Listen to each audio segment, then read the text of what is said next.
friends, this week we are going to be breaking down the 1945 tune Autumn Leaves. Now this was originally not even called Autumn Leaves. This was written by Joseph Cosma and Jacques Prévert and had originally French lyrics translated more to Dead Leaves. But in the 1950s, Johnny Mercer wrote this lyric set that most of the English-speaking world is more familiar with. This is a great tune to get you started in the jazz idiom. It's really just a string of 2-5-1 progressions, which are probably the most common sort of progression that we see in the jazz world, as well as across most styles of music.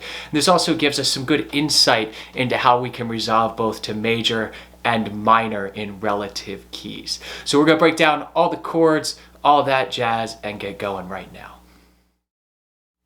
This tune is arranged in AABC format, so we might think that we don't have the repetition in a more common AABA form like we play in a lot of these old standards, but really there's only 7 chords in this entire tune, or actually if we go back to the original manuscripts, there are only 6 notated throughout this entire thing. So this should be pretty easy to get your head around. Once we get past the first 8 bars, we've already addressed all of the chords that are used in this tune. So let's look at that first A section.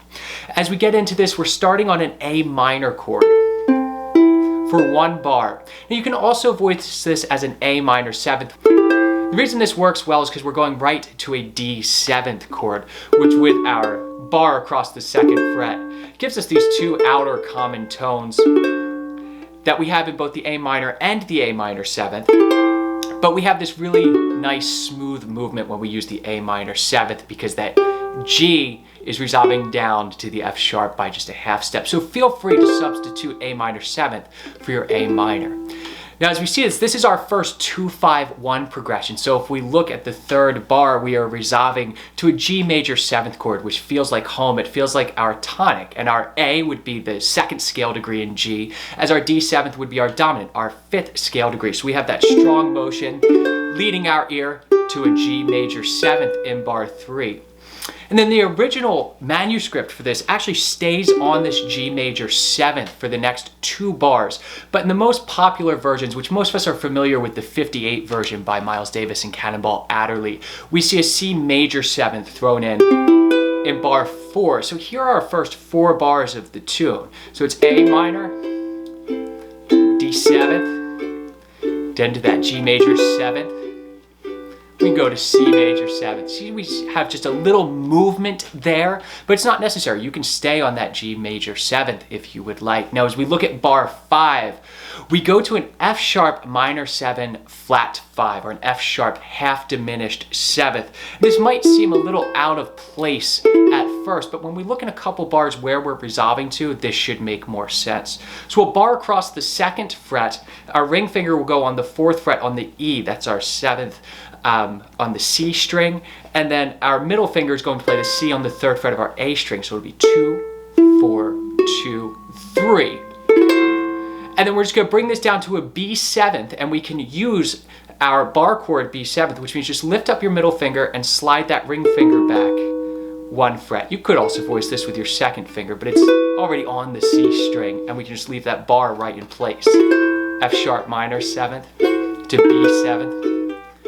And then we just bring this to E minor, and here's our second 2-5-1 cadence that we have. This minor 7 flat 5 to a dominant 7th is our minor 2-5-1. We think we're now in the key of E minor, which is truly what key this tune is in. So we have F sharp as our 2nd scale degree, there's our 2 chord, and then our B 7th we are dominant, or our 5th scale degree, getting us to the E minor 7th. Again, just giving us that strong sense of motion to the next chord for our resolution. You can feel free, you don't have to play an E minor here. We can go to an E minor 7th like this. The E minor is a little bit more stable and just nods back to this is really the key that we're in, but feel free to interchange these throughout. It's really okay. So here's our 2nd line. We're starting on the F sharp minor 7 flat 5. These are each for 4 beats except for our E minor, which we will hold for 2 full measures or 8 beats. So it'll be down to B7, then E minor.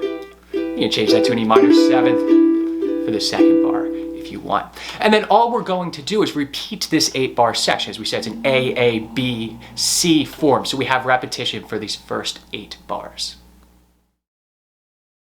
As I mentioned at the beginning, there are really only 7 chords in this entire piece, and the first 8 bars utilize all of them. So as we get into the B and C section, we already know the chords. We're just using them in a slightly different order. So to start the B section, we're going to begin on our minor 2-5-1 as opposed to our major as we did in the beginning. So we'll be starting out on our F sharp minor 7 flat 5 and resolving that to a B7. And we're going to bring this down to our E minor chord. Again, you can substitute E minor 7th here as well. That works just as well. And then we're going to flip this around and now do the major 2-5-1 second, resolving to our G major 7th. So we'll go A minor to D7 and then G major 7th. Now the only difference this time is we're going to stay on this G major 7th. There will be no C major 7th here that we move to. It'll be 2 bars of G major 7th. So let's try the 8 bars of the B section together. So we're starting on that F sharp minor 7 flat 5. 2, 3, 4. And then down to B 7th, to E minor, or E minor 7th, to A minor, to D 7th, and we're resolved to G major 7th. Now we're at the C or final section of the tune, and we're going right back to that minor 2-5-1. And in fact, the last 8 bars of the tune are going to be back-to-back minor 2-5-1s. We've already played this. We're starting on F sharp minor 7 flat 5 to B 7th to E minor. We're just going to do that twice. But we're going to add in a little bit something here. Most recordings of the tune, especially once we get into the 50s and 60s, this becomes very standardized. After this 2-5-1, when we land on the E minor at the end of this, we'll have a chromatic walk down in the bass. So what we'll do is we'll voice in E minor 7th, open 2, open 2. And on beat 1, we will pluck the open E string and then strum through the chord.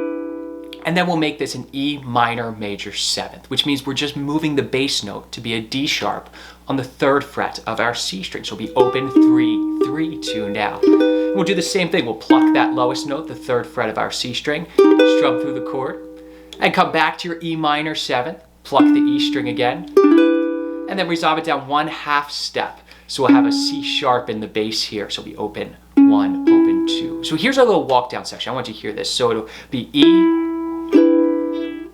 D sharp, D, C sharp. You hear just the bass movement in there, and that leads us right back again to our F sharp minor 7 flat 5 to B7, and then we stop on an E minor, and that's the end of the tune. Now commonly at the end what we'll do is throw in a tag here. So we'll tag the E minor 7th, the autumn leaves start to fall, and we just repeat it from there. When autumn leaves start to fall, when autumn leaves start to fall, and we end out on an E minor. Now I've arranged for the introduction to this tune is really just a simple chord melody, which lays pretty much around the chord voicings we've already used of the last 8 bars of the C section of the tune. So what we do, we're starting out with a little pickup on the 3rd beat of the measure before this, starting on an A sharp on the 1st fret of our A string. This is going to come in on beat 3, and we're just going to move up chromatically. It'll be A sharp to B on the 2nd fret, and then you'll slide your middle finger up and voice your F sharp minor 7 flat 5. So here's our little pickup with a count-in. So it'll be 1, 2. We can hear that C as our melody note. We'll strum it twice, and then we're going to pluck our A on the 2nd fret of our G string.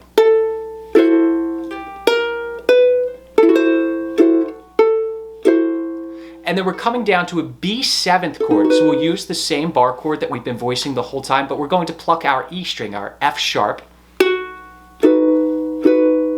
and strum through 2 more times. Then we're going to add our flat 9, which is the C natural on the 3rd fret of our A string on beat 4, and then just slide this all down to an E minor 7. So here's our first couple bars of the chord melody.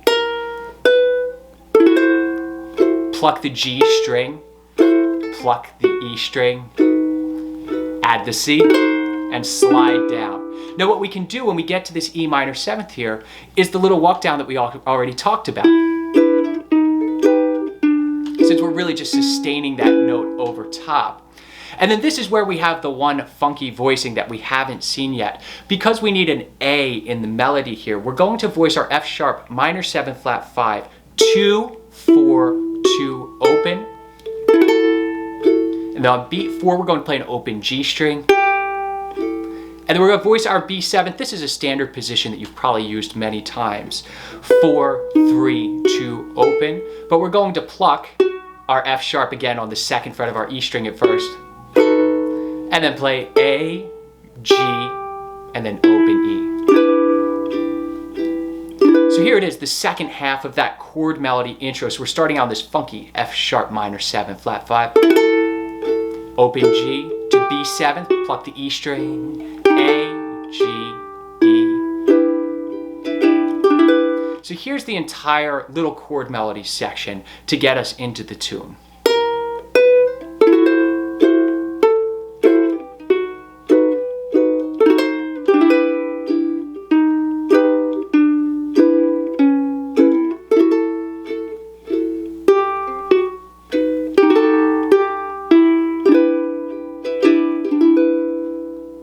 So now that we have all the bits and pieces, let's try playing this entire tune together.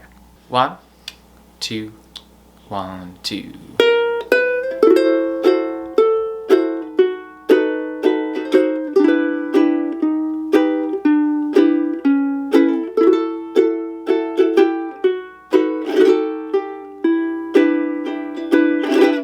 The falling leaves drift by my window, those autumn leaves of red and gold. I see your lips, the summer kisses, those sunburned hands I used to hold. Yes, since you went away, the day grows long, and soon I'll hear old winter song.